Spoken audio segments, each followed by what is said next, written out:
வணக்கம் நண்பா. நான்கள் John JD. அண்ணல் அம்பேத்கர் அவருடைய பிறந்தநாள் முன்னிட்டு பார்த்தீங்கன்னா, தளபதி வந்து அவர் செய்த இந்த மரியாதை என்ன விஷயம்னு பார்த்தீங்கன்னா, அண்ணல் அம்பேத்கர் பிறந்தநாள் முன்னிட்டு தளபதியும், புஷ்ஷானும் நேர்ல வந்து மரியாதை செலுத்த வந்திருக்காங்க.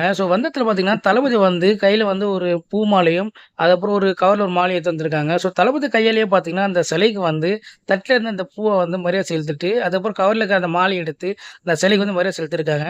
பொதுவா பார்த்தீங்கன்னா, அதாவது நம்ம ஒரு கட்சி கொடியோ, இல்ல ஏதாவது நம்ம வந்து அந்த சம்மந்தப்பட்ட ஒரு விஷயம் இருக்கும். ஆனா இங்க பார்த்தீங்கன்னா, தளபதி வந்து கட்சிக்கும் இதுக்கும் சம்மந்தம் இல்லாத மாரி, அவர் மட்டும் வந்து தனியா வந்து அது ஒரு மரியாதை செலுத்தி அவர் போயிருக்காரு. எந்த ஒரு ஆர்ப்பாட்டமும் இல்லாம, கூட யாருமே இல்லாம தனிப்பட்டு அவர் மட்டும் மரியாதை செலுத்தி காலையில முதல் ஆளா வந்திருக்காரு. இன்னொரு விஷயம் பார்த்தீங்கன்னா, எப்பவுமே வந்து இந்த மாரி பெரியவங்க பண்றாங்க அப்டின்னா, அவங்க இருக்கிற வந்து ஆஃபீஸ் முன்னாடியே பார்த்தீங்கன்னா, இந்த மாரி ஒரு செலவன வச்சு அதுக்கான மரியாதை செலுத்துவாங்க. ஆனா தளபதி என்ன பண்ணியிருக்காருன்னா, பாலவகத்துல இருக்கிற அண்ணல் அம்பேத்கர் சிலைக்கு வந்து மரியாதை செலுத்தியிருக்காரு.